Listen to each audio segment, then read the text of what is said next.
espaço agrário, nada melhor do que começar a estudar espaço agrário pela evolução da agricultura e com foco em saber como que a gente chegou na agricultura contemporânea.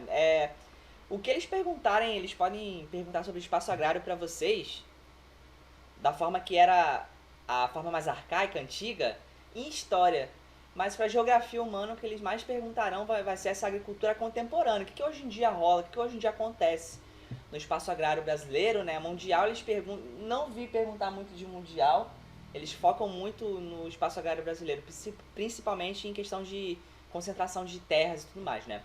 A evolução da agricultura, para a gente chegar na agricultura atual, ela começa de uma agricultura mais primitiva, né? A gente pode falar isso um pouco, e de como que as coisas eram bem básicas. Era uma agricultura voltada para a alimentação local, o excedente era vendido, mas essa visão aqui era a agricultura arcaica medieval que vocês têm que ter na cabeça. A agricultura era feita assim, né? Na idade medieval, a gente tinha uma noção de plantar dessa forma aqui, de como que a vida das pessoas eram reguladas pelo campo e pelas estações da natureza, né? Porque para você poder plantar, você depende da natureza inteiramente, né? Até então, até porque a tecnologia nessa época não tinha nem passado por uma revolução industrial. A gente está falando de, a gente pode englobar desde a origem do homem com aquela revolução agrícola do Império Grego, né? Até chegar na fase medieval da população europeia, e ao mesmo tempo que populações na América Latina, aqui nos nossos vizinhos, aqui no Brasil, tinham a agricultura indígena. Então, você tem esse paralelo, que essa forma aqui de agricultura é aquela que a gente tem conhecimento bastante fixado, que era a Idade Média, mas ao mesmo tempo tinha agriculturas extremamente evoluídas para sua época em culturas indígenas e culturas dos países africanos também, certo? Isso aqui é a agricultura mais antiga que você pode ter em mente, né? Daí a gente tem uma evolução, aqui já a gente passa para uma revolução industrial, primeira e segunda, principalmente segunda, e a gente já tem, essa aqui está bastante primeira revolução industrial, né, com o uso de máquinas a vapor e tudo mais. E você tem essa formação de máquinas, coisas que revolvem o solo, né, para poder tornar ele mais areado e possibilitado de plantar, né, alguma cultura nesse solo.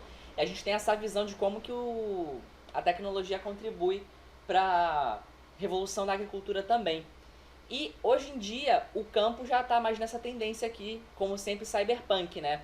Para vocês terem noção, tem essas imagens aqui de como que a gente hoje em dia o campo, a gente escuta transgênico, organismos geneticamente modificados, drone está em todo lugar, no campo também ajuda muito sensoriamento remoto, você tem uma noção da área daquele lugar, o que você pode fazer com ela, o que tem nela. Agricultura urbana, porque hoje em dia a gente sempre tem essa tendência de achar que a agricultura é algo bastante do campo. O que é o campo hoje em dia? O campo está virando cidade. Já falei na última aula para vocês da expansão de cidades, da urbanização, né? Que a urbanização é o aumento da população vivendo em cidades, o processo. Mas até cidades que historicamente são cidades do campo virarão cidades urbanas. O processo está englobando todo mundo. A agricultura hoje em dia, essa agricultura aqui que você vê, até para o pequeno produtor, a maior parte da comida que a gente come aqui no Brasil, 70%, tem um slide próximo para isso, vem da agricultura familiar, do pequeno produtor em um minifúndio ou um lote médio, né, de produção. A gente, toda aquela agrotech, agropop que vocês veem, esse agrotech, agropop, ele vai para exportação, a maior parte. Mas o que fica aqui no Brasil não é das grandes empresas agrícolas, sabe? O que fica aqui, o que chega no nosso prato é da pequena produção, a maior parte. Principalmente agricultura. Agrícola, que envolve animal, produção agrícola, agropecuária no caso, na verdade, já engloba mais um excedente das proteínas das carnes suína, bovina, de frango, que aí é a mesma empresa que exporta, uma parte fica aqui no país também, enfim. Não pense que o campo é arcaico hoje em dia, o campo está totalmente assim, gente. É incrível, né, a evolução tecnológica que ela vai fazer. Para vocês terem noção de como que cidades rurais, que sempre foram vistas como cidades rurais, hoje em dia, às vezes tem mais tecnologia do que cidades urbanas. E de uma forma ou de outra, as cidades rurais estão virando cidades urbanas, como se fossem grandes capitais, né? Muita gente viva. E a gente tem a chance de virar o Vale do Silício verde. Ou seja, sabe o Vale do Silício na Califórnia, onde são produzidos todos os equipamentos tecnológicos que vocês veem? O iPhone, toda a revolução tecnológica grande, principalmente essas de que chega na mão de vocês, sai do Vale do Silício californiano. E a gente tem a chance de ser o primeiro Vale do Silício verde, que é essa tecnologia altamente empenhada na revolução da agricultura, de como que você pode inserir revoluções tecnológicas para aumentar a produtividade, para dar outra cara pro universo agrícola de plantação. Cai muito na prova de vocês umas coisas basiquinhas que, ao meu ver, o Ravel falaria disso, mas eu falo também, se ele falar também vocês veem 2 vezes, é ótimo. Muitas questões vão cobrar essas coisas trouxinhas aqui básicas, né? Rotação de culturas, como vocês sabem, são técnicas agrícolas que eu tô falando pra vocês, né? Essas são técnicas agrícolas.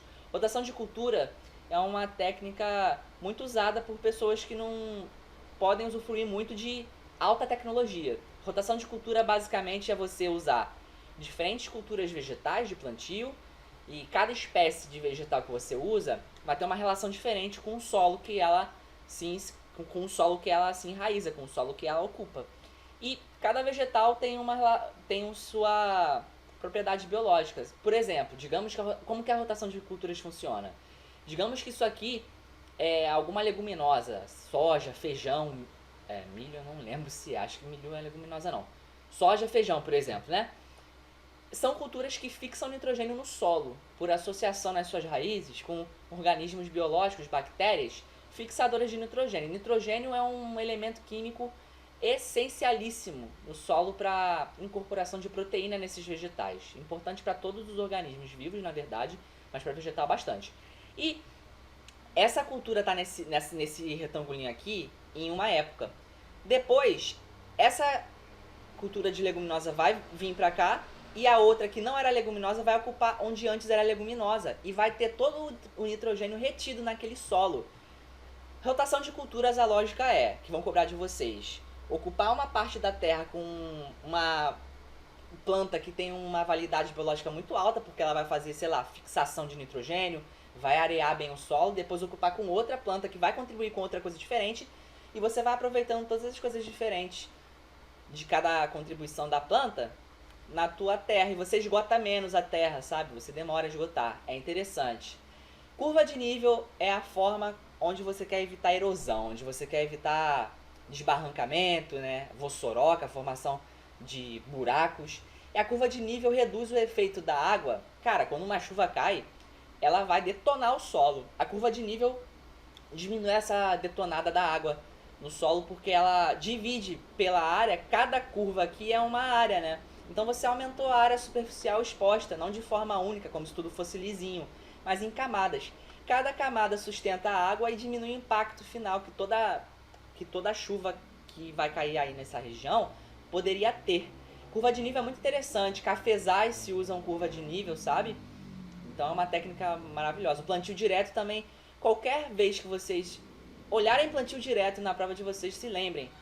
É uma técnica muito usada em plantação de soja. Plantio direto, você protege o solo com palha, você vai proteger esse solo para não tornar ele muito seco, nem perder muito nutriente.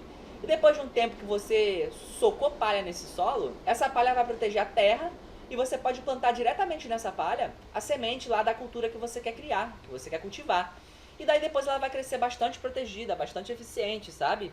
Você não vai ter uma perda dessa cultura quando ela for crescendo, porque o solo foi protegido. O plantio direto é proteger solo. Às vezes você acha que plantio direto é, planta aí direto aí, joga essa semente aí que vai nascer. Não. Plantio direto é proteger solo para que a cultura que você escolha a ser cultivada ali tenha maior sucesso, tenha a maior chance de sucesso, né? E o plantio direto é isso. Eu falei rapidinho dessas técnicas, mas ela é mais da parte do Ravel. E a gente vai falando de tudo, né? A gente vai dando tudo que é tipo, a gente vai falando de todas as coisas. Vocês também vão deparar, quando vocês pegarem questões ou ouvirem falar do espaço agrário, sobre a Revolução Verde. A Revolução Verde foi um cenário que a gente viveu no espaço agrário, na década de 50 precisamente, com toda a tecnologia e investimento das empresas nessa área de produção. A gente tem um grande investimento, né, das indústrias, das empresas em investir capital para revolucionar a agricultura e aumentar a produtividade por terra e diminuir a fome no mundo. Só que isso não aconteceu. A Revolução Verde nada mais é do que todas as tecnologias industriais aplicadas no cultivo, de forma que você plante bem, que você não perca eficiência no solo que você trabalha e que, no final de contas, produza bastante para a quantidade de gente viva. E por que a gente escuta tanto sobre fome no mundo? As pessoas passam fome no mundo ainda, sendo que aumentamos de forma geral, planetária, a produtividade. É bom vocês lembrarem que a Revolução Verde, todas as empresas digitais, Monsanto, BRS Foods, todas as empresas, Embrapa, né, não significa que essa produtividade vai ser redistribuída de forma igual para todos. Quer dizer, não é porque existe uma tecnologia super maravilhosa que aumenta a produtividade de uma espécie de um alface lá que você está plantando, que todo mundo vai ter acesso a esse alface. É necessário políticas que aumentem essa distribuição e o acesso à alimentação por todas as pessoas. Infelizmente não é isso que acontece. A Revolução Verde a gente achava que, poxa, a gente está com uma tecnologia do caramba aí evoluindo e vai dar tudo certo, ninguém mais vai passar fome. Que pena que não é assim, né? Porque tem muita politicagem no meio. O acesso não é igual para todos. E agora eu vou entrar com vocês no espaço agrário brasileiro. Vamos entender um pouco como é que é o cenário do espaço agrário brasileiro. E é importante saber que tem essa visão 2030, né? Que a Embrapa fez uma cartilha, um PDF, sobre o futuro da agricultura brasileira. Tem muita coisa interessante aí e a minha aula basicamente foi montada em cima dela, porque afinal é a Embrapa. Eu não vou dar uma aula melhor do que as pessoas da Embrapa sobre agricultura no Brasil, né? Pelo amor de Deus. Eu trouxe um monte de gráfico deles para vocês entenderem. Cenário agrícola brasileiro. Isso aqui é um mapa sobre o que? Área plantada. Vocês têm que entender sobre como que as tecnologias... Isso da Revolução Verde, né? Que eu estava falando ali no outro slide. Nós aumentamos nossa produtividade. O que é aumentar a produtividade? Para vocês entenderem, esse gráfico aqui é o melhor. A área plantada no Brasil desde 70 não aumentou muito, aumentou um pouquinho só. Se você botar uma régua aqui, ó, e ir acompanhando, você vai ver que, não aumentou, que aumentou um pouquinho em relação... Tá na faixa de 50 milhões de hectares, certo? Área plantada, área. Quanto de solo do Brasil as pessoas usam para plantar? Mas olha a produção. Gente, é como se você pegasse a sua casa e o terreno dessa casa vai continuar o mesmo durante 50 anos, certo? E você plantava alface. Mas você deu um jeito de, antes de você produzir 100 pés de alface em 70 na tua casa, em 2020 você deu um jeito dessa produção de alfaces ir para 500 pés de alface. A tecnologia por trás do Agrotech Agropop fez isso, gente. O Brasil é um expoente muito forte na agricultura, sim. Tanto é que esse gráfico prova como que a produção está aumentada. Essa produção vem do quê? Tecnologia, ensino superior associado a empresas incubadoras, as pessoas da agronomia, biologia, qualquer curso da área da saúde, que vai lá, investiga, cria semente potente contra a praga. A planta fica potente contra a praga, mas aí você usa agrotóxico nessa planta. Só que aí para você usar esse agrotóxico, você tem que comprar a mesma semente e o mesmo agrotóxico com uma mesma empresa. Diremos a Monsanto, por exemplo. E aí você começa a ter que comprar pacotes de tecnologia. Essa tecnologia, o problema dela é que ela é cara. O pequeno produtor não vai ter acesso a essa tecnologia. Mas essa produção aqui, o aumento, ele advém em grande parte das grandes empresas agrícolas, né? Então, fica aí até uma crítica para vocês pensarem, quer dizer, nós aumentamos nossa produtividade com muita tecnologia. Quem que pode ter essa tecnologia? Quem que está aumentando essa produtividade? Grandes empresas, né? Grandes produtores. Curiosamente, 70% é a probabilidade de chance do que você come estar vindo de um pequeno produtor que não tem acesso a essa tecnologia toda. Essa tecnologia toda do aumento da produtividade, ela é voltada mais para agroexportação. Vocês conseguem perceber isso? Como que tudo de Agrotech e Agropop está sendo jogado para fora. E, poxa, que bom que o país pode fazer isso, porque gera renda, mas talvez isso tenha muitos problemas. Nos próximos slides veremos problemas disso, né?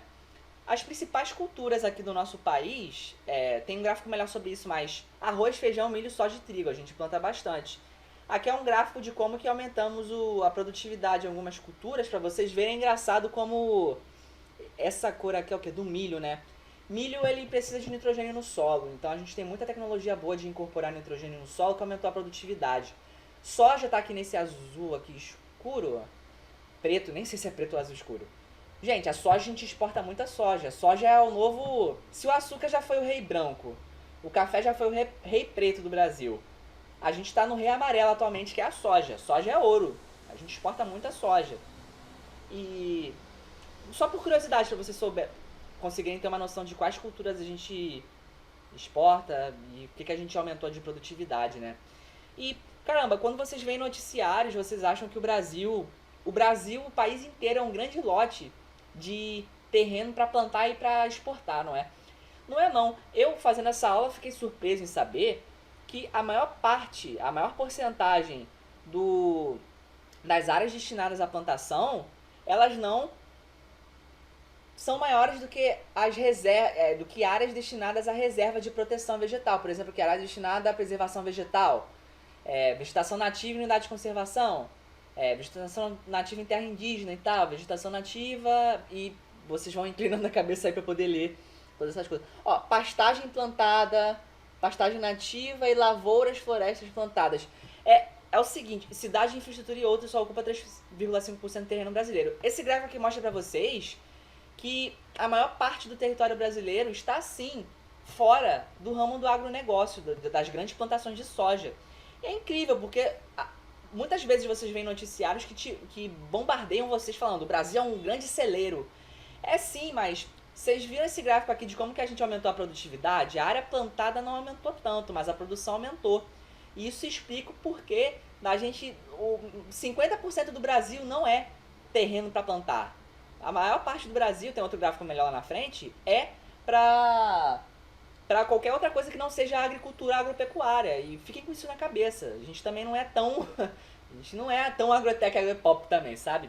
E as principais proteínas da agropecuária. A agropecuária é um grande contribuidor do agronegócio. O que é agronegócio, né? Quando vocês escutam agronegócio. Agronegócio é a parte do setor de serviços envolvida na agricultura.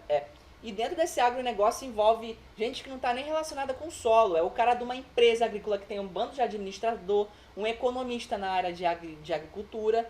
E muitas vezes não tem nem relação com a agricultura em si, o cara que planta. A pessoa que está plantando, o agronomão, que está lá no chão plantando, é muito pouco. Quem produz é pouco, quem está no chão é pouco. Quem é muito maior é todo o ramo industrial do setor agrícola por trás de fazer os 3 tios que dominam a plantação de soja no centro-oeste inteiro. A maior parte é toda a equipe que faz a soja desse cara ser exportada, vocês me entendem? Como que isso acontece? Tecnologia. Hoje em dia, para você tocar uma fazenda, tem muita tecnologia envolvida. Então, você excluiu a mão de obra, aquela mão de obra tradicional, do Severino lá plantando, né? Uma coisa bem preconceituosa, uma visão bem antiga que vocês têm. E foi substituída por maquinário. Então, a automatização dentro da agricultura brasileira está alta. Em qualquer país, na verdade. Está muito alta. Preocupante ou não? Não sei, né? Porque a tecnologia tira esse povo da terra, mas insere ela nessa equipe por trás do agronegócio. Mas tem que qualificar essa pessoa. Se não qualificar, ela não vai se inserir. O Brasil vende muita proteína. Ó. O frango, a gente ultimamente está vendendo muito frango. O frango, pô, tu cansa de comer frango se você é onívoro, não é vegetariano. Irmão, é frango pra caramba. Frango no estrogonofe, isca de frango, frango a passarinho, frango a molho madeira, frango a molho de frango. É muito frango. A cultura suína está aumentando no Brasil. E a bovina, que a gente achava que era campeã, não é. O Brasil não... a gente não toca tanto a boiada quanto a gente já tocou. O frango dominou. A gente tem que tocar a boiada de frango, na verdade, né? Tem que tocar a frangalhada toda. E aqui são as projeções das exportações agrícolas do Brasil de 2016 a 2017 para o futuro, 26 a 27. E por que eu botei esse gráfico aqui? Para vocês verem quais são as principais culturas. O que o Brasil agro faz, né? Algodão, a gente faz bastante. Milho, soja. Olha só, soja, grão, farelo e óleo. Isso são beneficiamentos da soja. Antes a gente não exporta tanto grão bruto. Hoje em dia a gente incorpora um pouco de tecnologia. A soja grão está aqui, né? e o farelo e o óleo. Ia ser interessante aumentar essa porcentagem de farelo e óleo, porque eles têm um maior preço agregado à produção deles. E, né, quanto menos você exportar matéria-prima commodity, mais renda você gera. Então, estranho porque você exporta muito grão. Qualquer um exporta grão. Bota tecnologia nisso, né? Aqui a carne de frango, bovina, suína, café, o Brasil ainda faz muito café, açúcar, suco de laranja. Nosso suco de laranja batalha muito com a laranja norte-americana. A gente tem a guerra da laranja mundialmente, né? Leite, somos grandes produtores de leite, papel, celulose, entre outros. Já fomos os maiores produtores de cacau do mundo, de curiosidade para vocês, mas perdemos essa posição para algum país do Sudeste Asiático, eu não lembro agora, ou um país africano. Vixe, vou ficar devendo essa informação para vocês. E esse mapa aqui é para vocês entenderem, principalmente porque vocês são do Sul, né? Do Rio Grande no Rio Grande do Sul. Vocês em algum momento vão escutar a franja da agropecuária brasileira, da cultura agrícola, da produção agrícola brasileira chegando à franja amazônica. A expansão da soja, a expansão soja, milho e outras culturas, foi fazendo isso aqui ao longo do tempo, gente. Ela saiu da região sul, do Rio Grande do Sul, Rio Grande do Sul, Santa Catarina e Paraná, e foi subindo para o centro-oeste, até chegar aqui na beirada da Amazônia, que vocês podem ver muitos noticiários, se vocês estão com capacidade mental de ver noticiário, de como que estão querendo degradar ao máximo que podem a floresta amazônica para poder aumentar o plantio de soja. E quando entra um governo e sai outro governo, tem um governo que vai proteger mais a Amazônia, tem outro governo que vai cagar mais. Vai pegar um ministro do ambiente e falar, ó, toca a boiada nisso aí que tá tranquilo, sai plantando isso aí. E, infelizmente, a nossa legislação ambiental aqui no Brasil, ela atua, mas é ineficiente. Se você conseguir observar o quanto que as empresas conseguem se expandir e ir vindo aqui pro norte, perto da região amazônica, né? É um crime. E a soja não é o vilão, mas é a grande cultura que foi permitindo essa expansão. Os produtores de soja foram subindo até chegar. Onde a soja chega, são cidades que crescem muito, elas incorporam muita renda. Então, muitas cidades do centro-oeste aqui, para vocês terem noção, ficaram muito ricas. Eu tenho amigos da turma do centro-oeste que, cara, eles vêm de umas cidades que você pensa, cara, o agronegócio é muito interessante, sim. Mas continua tendo as exclusões e desigualdades sociais nas cidades, não importa, né? Isso é um mapa para vocês entenderem a expansão da agropecuária e principalmente da produção de soja no Brasil, né? Ela foi pegando o sul aqui e foi crescendo pelo meio do Brasil, está atualmente na franja amazônica. E quanto mais degradar a Amazônia, melhor para plantar. Bom, tomara que não consigam tanto, né? Esse gráfico tá meio ruizinho, mas espero que vocês consigam aproximar o olho aí da tela, por favor. Quantidade de produtos. São produtos que vocês não veem como gêneros tradicionais, né? A gente só escuta soja, boi, porco, carne disso, soja, feijão, não sei o que. Olha só as outras coisas que o Brasil produz e que a gente, né? Erva mate, interessante, hein? Castanha, açaí aqui, mangaba, que diabo deve ser isso? Palmito, a gente tem muita produção de palmito, pequi. O açaí era pra ser grande mesmo, né, gente? Não tem como. Deixa eu pegar piçava, não sei o que é, maçananduva, sova. É pra vocês verem que também o Brasil produz outras coisas. A gente não é um país só de commodities também, né? Mas poderia ser até maior esses extrativos aqui, esses produtos extraídos aqui. A acácia negra, que interessante. O que deve ser essa acácia negra aí? Casca de acácia negra. Deve fazer alguma produção muito interessante. Eucalipto para folha. Silvicultura é floresta, gente. Silvícola é um cara originário, um nativo de uma área florestal. A gente tratava índio como silvícola, né? Então silvicultura é o latim para floresta. E tem todas as coisas aqui, os derivados, borracha, por exemplo. A gente já foi um grande produtor. Heve aqui é a árvore do látex. A gente já foi o maior produtor de borracha do mundo, principalmente na Segunda Guerra Mundial, mas perdemos essa posição depois para o Sudeste Asiático. O Sudeste Asiático começou a plantar muita borracha, porque não queriam depender do Brasil, né? E eu espero que vocês tenham tido um cenário bom de um pouco da vida agrária, do cenário agrícola brasileiro, né? Agora a gente vai chegando em outra parte da aula, deixa eu ver aqui os slides, vamos falar... Agora a gente vai chegar na parte fundiária do país, com muitas desigualdades, muitos problemas. Eu falei das principais culturas, vocês estão com uma visão muito commodity do Brasil. Caramba, boi, porco, frango, é soja disso, feijão daquilo, soja pra cacete, vocês estão cansados de soja. O Brasil é só isso quando fala de agrotech, agropop, de Globo Rural, acabou aí. A agronomia do Brasil só serve pra isso, né? Entanto, eu trago pra vocês a desmistificar algumas informações, trazer algumas informações legais pra vocês. Cara, como que a agricultura brasileira, a maior contribuidora, eu já tô falando isso desde o início da aula, eu vou trazer agora o dado mais certinho, agricultura familiar, produção orgânica, essas coisas que vocês estudam, né? Quando essas empresas, a empresa Embrapa, todas essas empresas que empregam tecnologia na produção verde, vocês veem que essas tecnologias têm grandes nomes para elas. E quais são esses nomes? Organismo geneticamente modificado, transgênico, agrotóxico, Roundup, que é o agrotóxico, que é um dos venenos. Você pode chamar de defensivo químico, veneno, agrotóxico, depende de você, né? Organismo geneticamente modificado. Para vocês terem uma noção, tem tomate que tem gene de escorpião. O que você faz com o gene de escorpião no tomate? O escorpião, a superfície dele é antifúngica. Então você bota no tomate pro tomate não fungar. Aí tu fica, caraca, eu tô comendo um tomate escorpião, daqui a pouco eu tô envenenado.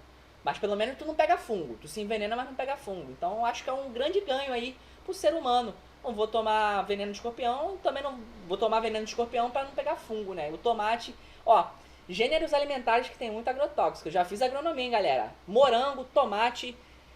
Cara, eu tenho medo de consumir morango, eu tenho medo de consumir tomate, porque eu sei que a origem dele provavelmente vai ter muito veneno. E isso da agricultura orgânica, agricultura familiar, quando é um produto orgânico, ganha um selo de orgânico. Só que às vezes esse selo de orgânico não teve como é que pode se dizer? Uma fiscalização muito alta. Às vezes tem cara malandro que é empresa grande querendo botar selo orgânico ali só porque marketing vende. Vocês veem como é que é problemático isso. Isso de produção orgânica, selo orgânico, vem da agricultura familiar. Qualquer produção que não tenha envolvimento com um grande empresariado, com um grande capital, e seja uma produção bastante de um médio pequeno lote, sabe? E onde a pessoa, você sabe que ela não teve acesso a muito uso de veneno. Então isso diminui um pouco os danos químicos que você pode ter naquele consumo. A agricultura familiar do Brasil, essa notícia aqui é muito interessante, vocês podem ir lendo um pouco aqui. E o mais interessante dela é a quantidade de gente empregada, de trabalho desempregados, né, segundo o IBGE aqui. E qual é o outro dado aqui que eu queria mostrar pra vocês? Esse aqui, 70% da alimentação que vai para a mesa do brasileiro é produzido nesse setor familiar. Gente, vocês não estão comendo agrotech e agropop não, vocês estão comendo a produção do tio Tunico ali da fazenda a 200 quilômetros de você. Pessoal aí no Rio Grande, eu não sei como é que é a produção na região de Pelotas de Rio Grande. Eu acredito que até o Uruguai tem uma produção boa, bastante fazenda, não sei, eu acredito que sim. Olhando pelo mapa 3D, eu dei uma olhada e eu vi que tem lotes de produção. Estão comendo deles, vocês não estão comendo da BRS Food, não. Esses nuggets lixo aí que vocês fritam pra comer, aquilo lá é porcaria, daquela porrada de frango lá que eles não querem mais, aí tritura aquilo tudo lá, faz aqueles nuggets nojentos. Eu gosto também, tá? Mas eu critico o que eu como. Você é o que você come, então você é um frango, você é um nugget, sei lá, seu nugget. E daí, 70% da alimentação que vai pra tua mesa vem da agricultura familiar, tem que valorizar. O Brasil tem uma política extremamente ineficiente em valorizar esses pequenos produtores. Os caras têm que se virar para produzir uma coisa boa. E o Brasil ajuda quem muitas vezes são empresas grandes e você não sabe que tipo de agrotóxico o cara tá botando na tua comida, no frango. Então, são muitas místicas, né? Muito problemático esse setor. Você não sabe o que tá rolando. É complicado. E também tem problemas. Essa agricultura familiar, como não tem tanta ajuda governamental, o preço é caro. Pra tu comer bem, fica caro, porque o cara que vai produzir esse feijão aqui sem veneno, ele vai produzir pouco, porque não tem tecnologia. E vai resultar em você tendo que pagar R$50 no quilo do feijão. E, gente, é cheio de problemas esse universo agrícola. Tem que produzir mais leite, criar mais gado, plantar melhor e colher mais, para continuar botando comida na mesa dos brasileiros. E mesmo assim, tem sempre aqueles que vão reclamar. Mas do que depender da gente, do campo, vão reclamar de boca cheia. A gente do campo A gente sabe que quem escreveu essa porra foi um publicitário de patinete elétrica na Faria Lima. O argumento usado pelos ruralistas é que são eles que estão colocando comida na mesa do brasileiro. Você já deve ter ouvido isso. Só que isso não é verdade. 70% dos alimentos consumidos no Brasil não são produzidos pelos grandes produtores que exercem muito poder político, e sim por pequenas plantações de agricultura familiar. O agronegócio planta soja para exportar para a China. Quem coloca comida no seu prato é o pequeno agricultor. O agronegócio brasileiro também usa uma cacetada de agrotóxico que contaminam o solo e a água. A gente usa agrotóxicos que já foram banidos em países desenvolvidos. Sim, a relação do brasileiro com comida é um relacionamento agrotóxico. E essa situação só tende a piorar. Desde que começou o governo Bolsonaro, a gente está batendo recorde de liberação de novos agrotóxicos. Das quase 300 novas substâncias aprovadas esse ano, 41% são consideradas extremamente ou altamente tóxicas e 32% são proibidas na União Europeia. MST. Acontece que o MST é o maior produtor de orgânicos do país, com 96 agroindústrias e quase 2.000 associações distribuídas pelo país. Há mais de 10 anos que o MST está transformando toda a sua cadeia produtiva e eliminando o uso de agrotóxicos. Sim, hoje, segundo o próprio movimento, os assentados são responsáveis pela produção de 8 em cada 10 alimentos orgânicos no Brasil. Sim, quando você come comidas orgânicas, você provavelmente está apoiando o MST sem saber. Bom, sério, os assentamentos exportam cerca de 30% da sua produção para outros países. São 15 mil toneladas de comida exportada por ano. É um excelente resultado. Produtor de arroz orgânico da América Latina. Para garantir que é tudo orgânico mesmo, eles enviam as amostras de sementes para serem analisadas na Bélgica, onde a produção recebe o certificado de qualidade. As cooperativas responsáveis, então, pela produção do arroz orgânico do MST pagam cerca de 15% a mais para os seus agricultores do que as plantações convencionais. Com tudo isso, por que diabos o Dória quer cancelar a principal feira do MST? Segundo ele, porque os pequenos agricultores que integram o movimento são criminosos. MST é um movimento ilegal, Labareda. MST é um movimento à margem da lei, portanto, são criminosos. Dória acha que o MST é criminoso por ocupar a terra improdutiva, enquanto ele mesmo foi condenado pela justiça a devolver terra pública que ele invadiu em Campos do Jordão. Sobre as terras no Brasil, que eu falei mais lá no início da aula, e melhor falando agora. Olha só esse gráfico aqui, é melhor do que aquele gráfico lá da Embrapa. Olha onde que se produz no Brasil. É muito menor que onde não se pode produzir. Quando vocês acham que o Brasil ele é horrível com a legislação ambiental, é verdade. É verdade sim. Mas até que a gente está produzindo muito. Sabe qual é o problema? É que entra governo, sai governo, essa área de produtividade está aumentando.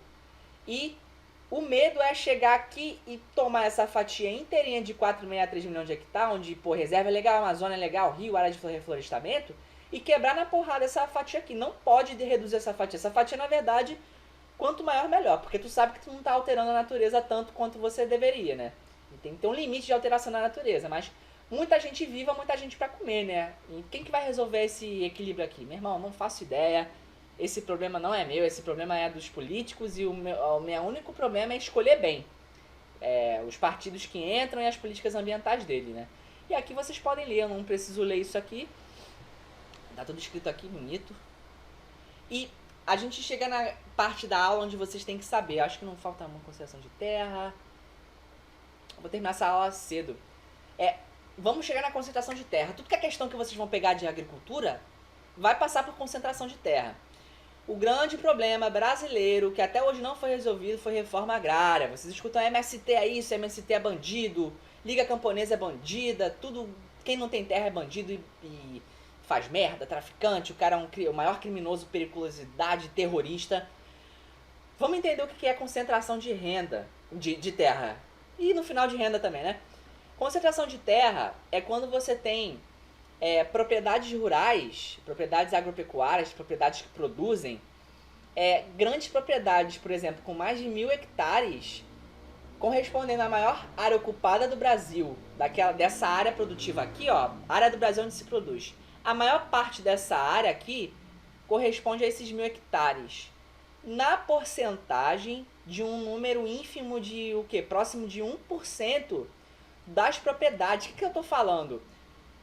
A propriedade rural, a propriedade agropecuária, é aquele lugar onde tem um terreno com uma casinha, onde tem um responsável por aquela terra, e aquela terra pode ser produtiva ou não, certo? Gente, olha só o tamanho da área ocupada por poucas pessoas na área. É isso que eu quero que vocês entendam. Se comparado à quantidade de pessoas aqui o número de propriedades com pessoas vivas, famílias, só que a área ocupada por elas, pequenininha, o hectare deles é ínfimo, é muita gente com, digamos, é muita gente com 3 terrenos do Campos Carreiros da Folha inteiro, sabe? Digamos que quase, 47% mais 38%, sei lá, deve, não sei, 50, 5, 6, 7, 8, quase 75% das pessoas no campo, na atividade rural, lidam com a área ocupada, sei lá, digamos, de uns 20 mil vezes o Campos Carreiros ou a cidade de Rio Grande.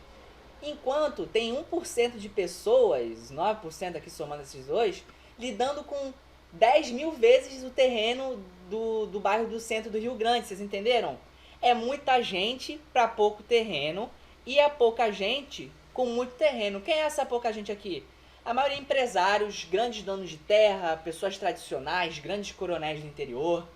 E quem é essa cambada de gente disputando pouca terra? É o agricultor familiar que bota a comida no teu prato, sacou? Esses grandes donos aqui são os grandes caras das empresas agroexportadoras. É BR Foods, Monsanto, Embrapa aqui. É muita gente com dinheiro. Essas pessoas aqui têm dinheiro porque elas concentram muita terra na mão delas. Esse é o grande esquema de concentração de terra que vocês sempre vão escutar. Aí no Brasil a gente nunca conseguiu resolver esse problema. Isso aqui é um textinho interessante, eu não gosto de botar texto em slide, né? E aqui explica, né? Minifúndio, pequena propriedade rural, que no Brasil concentra cerca de 70% da população rural.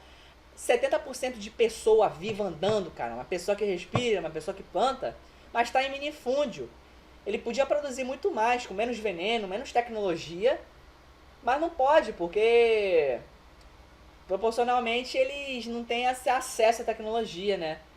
E o que vocês acham lá quando chega o cara do latifúndio? Latifúndio até tem mais de 1.000 hectares, interessante saber isso. Esse cara do latifúndio é um grande empresário, ele tá cagando pra tudo que é legislação ambiental, na maior parte das vezes, porque a nossa legislação aqui não é boa, não pune bem. E a tendência é esse cara, com 4,2% do pessoal ocupado em atividade agrícola, tomar conta do lugar onde tem 70% de pessoas na produção familiar. Essas pessoas aqui são mais fortes. Tu acha que advogado vai defender o pequeno produtor? Não. O grande empresário aqui tem acesso a ilustríssimos advogados e eles vão tomar conta da terra desse povo aqui. E é um pouco triste isso, né, cara? Porque eu confio mais na produção desse tiozinho aqui do que desse cara doido aqui. Não sei, né? E isso é a gente pode falar do problema agrário, do problema de terras do Brasil. E a origem dele é na famosíssima Lei de Terras de 1850, uma legislação de 1850 que ainda existe, ainda rola essa Lei de Terra de 1850, galera. Vocês têm noção disso? Que coisa doida. E o acesso à terra é mediante a compra. Tu acha que quem que pode comprar terra aqui no Brasil? Gente rica. Ou se você tem sorte, isso aqui respinga até em grandes cidades, pessoal. Pessoas que moram hoje em dia em grandes capitais tiveram a sorte de seus antepassados, as gerações anteriores, terem comprado aqueles terrenos ali para sua família. Porque hoje em dia tá muito caro ter acesso à terra, é caro, você tem que pagar. Ter casa própria hoje em dia é um luxo do cacete. Você tem que ter sorte de 20 anos atrás algum familiar teu ter comprado um terreninho que era barato. Hoje em dia tá tudo R$1 milhão pra tu comprar um terreno no Churuca em qualquer centro urbano. E no espaço rural isso se agrava mais ainda, né?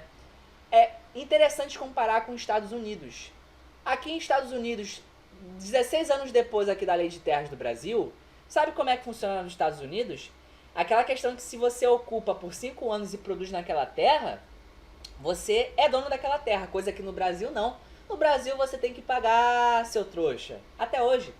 Então os Estados Unidos fez uma reforma agrária quase que perto da sua fundação como país. Que doideira, se tu parar pra pensar nisso, como que, a diferença da cultura de cada país pode prejudicar muito o futuro dele, né? Isso aqui é pra você comparar. Então, por exemplo, vamos pegar um tema que tá muito em pauta, que é o racismo, né? Famílias negras. Uma família negra nos Estados Unidos, que o racismo lá é muito político, estrutural, mas o nosso já foi estrutural, mas ainda é velado, né? Se você pegar essas famílias negras nos Estados Unidos, elas têm mais chances de ter terra do que uma família negra aqui no Brasil. Famílias negras no Brasil Até 1888, foi ontem, perto de 1900, não tinha acesso à terra, são poucos negros que têm acesso a uma casa própria. Vocês podem não perceber isso, mas rola, gente, rola. O negro está muito excluído da sociedade hoje em dia. O cara não tem terra, a pessoa não tem terra. E isso aqui é uma charge maravilhosa, que retrata isso de concentração de renda. O negro, uma família negra, por exemplo, é quase impossível de passar por uma situação dessa aqui. Mas a maior parte de outras famílias, principalmente no sul, que tem muita colonização alemã, famílias alemãs, dentro dessas famílias alemãs também tem exclusão de terra, tá? Não vai ter terra pra todo mundo, mas pra grande parte dessas famílias até que tem. Mas hoje em dia, sinceramente, tá todo mundo fudido, ó. Tá todo mundo ferrado, não sei o que vai ser da gente, porque não existe terra, é caro pra você comprar uma casinha, é caro isso, é caro aquilo, o que vai ser da gente? Vamos, sei lá, começar a fazer fotossíntese aí pra sobreviver. E aqui um mapa, uma notícia pra vocês terem noção, a Folha de São Paulo, 21 de abril de 96, reforma de terra, né? O Brasil ainda se debatia com o problema de reforma agrária. E até hoje a gente não fez a nossa. A França é um grande modelo de reforma agrária. Lá eles valorizam muito o pequeno agricultor. Tem grandes empresas tecnológicas na área agrícola lá também. Mas eles valorizam, eles dão muito subsídio para o pequeno agricultor conseguir competir com a produção dele, seja externamente ou internamente. O cara não passa tanto sufoco quanto o pequeno produtor aqui no Brasil passa. Isso aqui é um mapa mostrando o histórico dos cultivos, de alguns cultivos brasileiros, onde que eles acontecem, né? E vocês veem como é que é histórico essa produção sulista que foi subindo aqui para Meiuquinha do Brasil. Nordeste também, interior do Nordeste, tem muita tradição rural. Um pouco da produção cafeeira no Brasil. Cana-de-açúcar. Cana-de-açúcar muito forte no Pernambuco, deveria estar marcado, porque eles ainda são. Cana-de-açúcar marca muito o Nordeste, a história do Nordeste, tá, gente? Algodão, soja. Olha só a soja aqui. Olha o mapinha da soja. Hoje em dia a soja está chegando aqui, quebrando na porrada a floresta amazônica. Produção de laranja. E esse é o fim. Eu espero que vocês tenham tido uma boa noção do espaço agrário brasileiro. Ele basicamente é isso. Espero que curtam e boa aula.